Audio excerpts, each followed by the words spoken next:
Greetings, folks. I would like to speak to you this afternoon about a very serious and important matter. 2012 AD.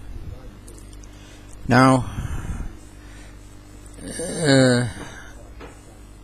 as I mentioned, 2012 AD, I think most, or many people anyway, think of Doomsday, right?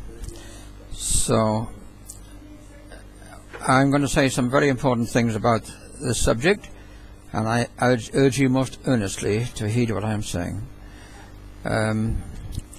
What I have done, you see, basically is to prove and confirm that 2012 is in fact Doomsday, right? Now actually 2012 is a good thing from the point of view that the northern winter solstice, the Earth and the Sun and the center of the galaxy, the dark rift at the center of the galaxy, all line up in a straight line on that day. A very rare event which occurs about, I believe, once every 26,000 years, something like that. 25,000, 26,000 years, between those two figures somewhere, or maybe 26,000 years. Now, on that date, well, it may not be precisely. I don't think it will. Some say it'll be on that date, but I don't think so. I don't know. It may be.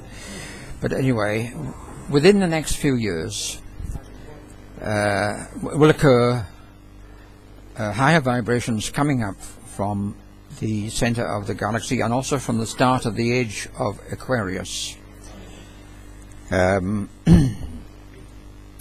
they in themselves are good things. Higher vibrations will raise the vibrations of the Earth, improving it, and also of mankind and all other creatures on the planet, which will be a good thing. But there are, unfortunately, there are many people on the planet Earth that do not like higher vibrations. You see, they can't bear them. It's not their fault, God bless them. They just haven't evolved that much, and they cannot bear it, and they rebel against it, you see. So mankind and nature are going to rebel against the higher vibrations coming in from the center of the galaxy, and with very dire consequences. This will occur over the next few years, and the result will be the destruction of just about everything on Earth. Very little will survive it, and that end will be terrible and most horrible. I think it is better for you all to know than not to know, that you may, let's say, last prayers and so on, last rites, as it were. Now, what I want you to understand, I've written an article called L7, which gives all the details about what I am saying now to you. And in that article, as I say, it tells you all about it, even more than what I'm just giving you the bare bones and the gist of it now.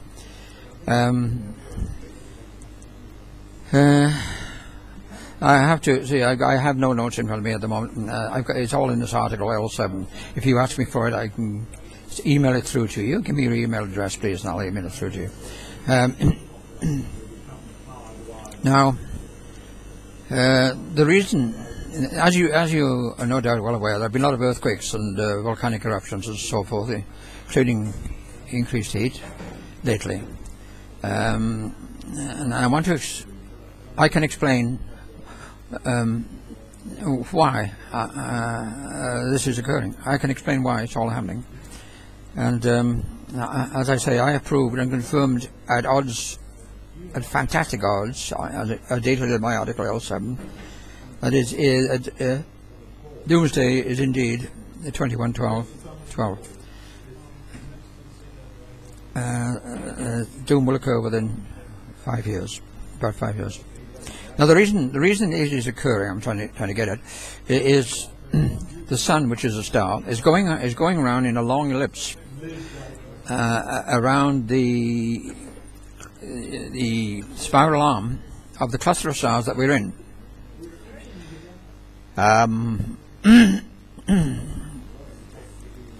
It's just started to go around. Now, if you whirl a bucket of water, whether full or partially full, around your head, fill it to some extent, the water will not fall out, provided you whirl it fast enough.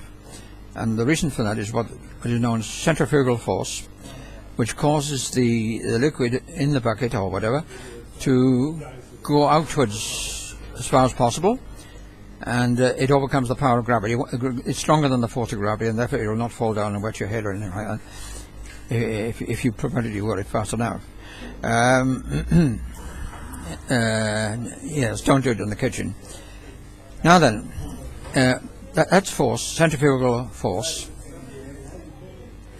is the cause of these disasters. Like, for example, there have been the Chile earthquake and the Haiti earthquake, or the Haiti earthquake, the Chile earthquake, New Zealand earthquake, Japan earthquake now recently, quite recently. These earthquakes, I'm explaining the reasons for what the disasters that are occurring now. So, let's see. I'm telling you why it's happening, you see. Now, trying to. The sun is a star and it's going around a spiral arm of the group of stars that we're in. And that's producing centrifugal force, and that force is what's causing the magma. So the whole solar system is going around, the Earth is part of the solar system, and the magma, in consequence of the centrifugal force, the magma is pushing up against the tectonic plates, causing earthquakes, volcanic eruptions, and increasing heat. And as it goes around the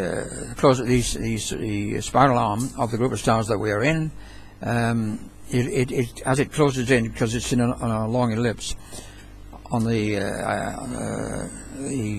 spiral arm of the group of stars that it's in, it's going faster and faster around as it sort of tightens its whirl around the spiral arm. It'll get worse. It'll get harder. In other words, the central force will increase. Now, as the force increases, naturally the disasters will increase. And so we can expect over the next few years increasing disasters, culminating in such things as, I don't know if I can name them all right off, but the Antarctica, for example, should slide into the sea. Now, if I just digress a moment, have you heard of it? You heard no doubt of Atlantis, Lemuria, Mu, and Poseidon. These are great civilizations of many thousands of years ago, which vanished mysteriously with their continents beneath the waves, down into the sea and down into the magma. It wasn't just the sea, but the magma as well, and destroying them and their continents. Now, this happens periodically every 6,500 years, when the sun, as I say, goes around the spiral arm of the